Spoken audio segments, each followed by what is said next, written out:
নারায়ণগঞ্জ জেলা আজকের এই সংবাদ সম্মেলনে আপনাদের উপস্থিতি দেখে আমি গর্বিত এবং আনন্দিত। আপনাদের সকলের আমার অন্তরের অন্তঃস্থল থেকে কৃতজ্ঞতা প্রকাশ করছি। প্রিয় সাংবাদিক ভাইরা, আজকের এই সংবাদ সম্মেলনটি অত্যন্ত গুরুত্বপূর্ণ, কারণ আমাদের নেতা বাংলাদেশ জাতীয়তাবাদী দলের সুযোগ্য ভারপ্রাপ্ত চেয়ারম্যান নেতৃত্বে গত 17 থেকে 18টি বছর সকল অঙ্গ সংগঠন উজ্জীবিত হয়েছে। তার আদর্শে সেন্ট্রাল কমিটির নির্দেশে সুশৃঙ্খলভাবে নারায়ণগঞ্জ জেলা জাতীয়তাবাদী কৃষক দল পরিচালনা করছে। কোন চাঁদাবাজ, দখলবাজ এবং স্বৈরাচারের দোষর এদের বাংলাদেশের জাতীয়তাবাদী দলের কোন কর্মী হতে পারে না। যে কোনো অঙ্গ সংগঠনের পদে তারা থাকতে পারবে না। নারায়ণগঞ্জ জেলা জাতীয়তাবাদী কৃষক দলের সভাপতি হিসাবে আমরা তাদেরকে বহিষ্কার করেছি। নজরুল ইসলাম, সার্জেন্ট মোমেন, আমির ব্যাপারী, বাবুল সহ যারা নিজের স্বার্থের জন্য বিগত 17টি বছর স্বৈরাচার দোষরদের সাথে হাত মিলে এমন কোন অপকল্প নাই যে তারা করেনি। এছাড়া তারা সাংগঠনিক কার্যক্রম কখনোই সক্রিয় ছিল না। তারা সব সময় দলের বিরোধিতা করেছে। নিজের স্বার্থ সিদ্ধি করার জন্য সংগঠন অনুযায়ীদেরকে পদ থেকে বহিষ্কার করা হয়েছে।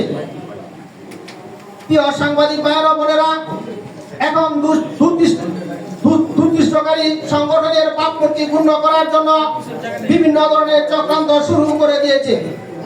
রূপগঞ্জ থানার সাবেক সভাপতি নজরুল ইসলামকে স্বৈরাচার, আওয়ামী দোসর, দলীয় নেতা কর্মীদের নির্যাতন ও সাংগঠনিক দুর্বলতার কারণে 30 নভেম্বর 2023 সালে সভাপতি পদ থেকে বহিষ্কার করা হয়। এছাড়া বিএনপি ও অসহযোগ আন্দোলনে নজরুলের তেমন কোনো সম্পৃক্ততা ছিল না। সে স্বৈরাচার হাসিনার আমলে রফিকুল ইসলাম ওরফে আন্ডা রফি এবং বৈশ্যবিরোধী ছাত্র আন্দোলনের অন্যতম মামলার আসামি রূপগঞ্জ ইউনিয়নের সাবেক চেয়ারম্যান সাউদ্দিনের যোগ সাজসে রূপগঞ্জ ইউনিয়নের একাধিক মৌজার আবাদি ফসল জমি বালু ভরাট করে সাধারণ মানুষকে দুর্ভিক্ষ সৃষ্টি করেছিল। এছাড়া অসহায় ও সাধারণ মানুষের বসত বাড়ি সহ জবরদখল করে নেয় তারা। নজরুলের দোসরে আস্থাভাজন হয়ে তারা দলীয় নেতা কর্মীদের উপর বিভিন্ন প্রতিক্রিয়া নির্যাতন করেছিল। এভাবে বিগত 17 বছর স্বৈরাচার সরকারের আস্থাভাজন হয়ে কোটি কোটি টাকা কামিয়ে এই নজরুল এখন আবারও সেই মৌসুমী পাখির মতো আমাদের রূপগঞ্জে আবারও নতুন করে এই দলের পুনর্বাসনের জন্য সে চেষ্টা চালিয়ে যাচ্ছে। এখন আবার দলের সুদিন দেখে দলের অনুগত্য তৈরি করতে গিয়ে বিভিন্ন পলিসি অ্যাপ্লাই করছে। দোসরদের পরামর্শে সে সংগঠনের বিরুদ্ধে বিভিন্ন ধরনের চক্রান্ত করছে এবং নারায়ণগঞ্জ জেলা জাতীয়তাবাদী কৃষক দলের ভাবমূর্তি ক্ষুণ্ণ করা সহ স্বৈরাচারের এস্টাবলিশ করার জন্য তাদের অর্থায়নের সুসংগঠিত সংগঠনকে নিঃস্ব করতে নতুন ষড়যন্ত্রে মেতে উঠেছে নজরুল।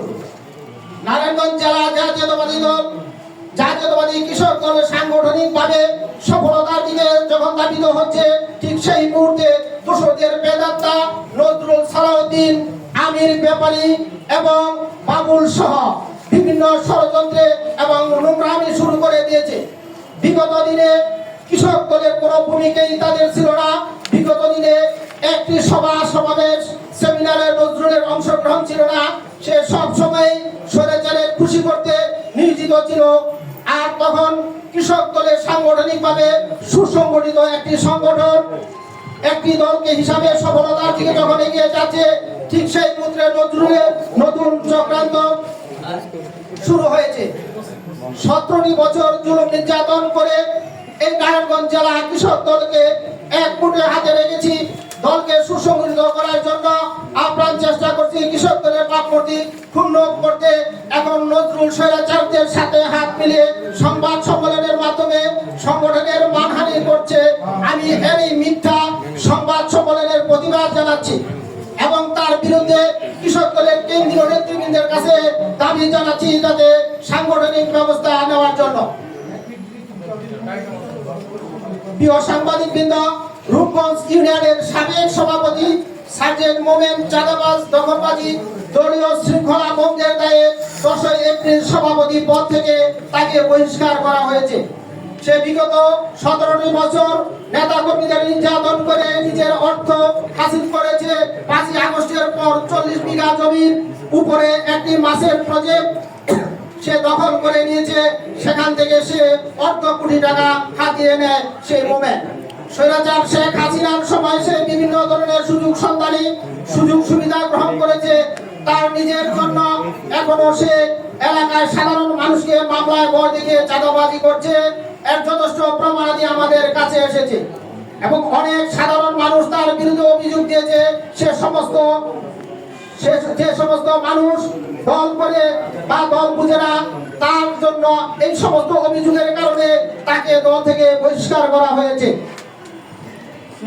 ফতুল্লা থানার সাবেক আহ্বায়ক আমির ব্যাপারী, সোনারগাঁও থানার সাবেক সদস্য সচিব বাবুলকেও সাংগঠনিক বিরোধিতা এবং সংগঠনের কাজে বাধাদান সহ বিভিন্ন প্রোগ্রামের কর্মসূচিতে বাধাদানের কারণে তাকে দল থেকে বাহিরে রাখা হয়েছে। ব্যক্তির থেকে দল বড়, তাই ব্যক্তির অপকর্মের জন্য দল ক্ষতিগ্রস্ত হোক এমনটি হতে আমরা দিব না। প্রিয় সাংবাদিক ভাইরা, আজ নারায়ণগঞ্জ জেলা কৃষক দল যখন সাংগঠনিকভাবে স্বয়ংসম্পূর্ণ হয়েছে এবং সফলতার দিকে ধাবিত হচ্ছে, ঠিক সেই মুহূর্তে কুচক্রী মহল কৃষক দলকে বাধাগ্রস্ত করতে, সাংগঠনিক কার্যক্রমকে স্থগিত করতে চক্রান্ত শুরু করে দিয়েছে। আমি আপনাদের মাধ্যমে বলতে চাই, নারায়ণগঞ্জ জেলা জাতীয়তাবাদী কৃষক দল ধীরে ধীরে সুসংগঠিত করেছি। বিগত স্বৈরাচার সরকারের আমলে 17টি বছর বিভিন্নভাবে জেল জুলুম অত্যাচার শিকার হয়েছি, তারপরও হাল ছাড়িনি, আঁকড়ে ধরে রেখেছি। সুতরাং গুটি কয়েক দোষরদের বেকারতার কারণে কৃষক দলের ভাবমূর্তি পূর্ণ হবে, সেটা হতে দিব না ইনশাআল্লাহ। আমি কর্মী থেকে আজ জেলার আহ্বায়ক হয়ে বলেছি, আপনাদের সহযোগিতা, আপনাদের দোয়া ও ভালোবাসা সবসময় আমার পাশে ছিল এবং থাকবে। সেই প্রত্যাশা রেখে আজ আপনাদের সামনে এই সংক্ষিপ্ত বক্তব্য এখানে শেষ করছি। ধন্যবাদ সবাই।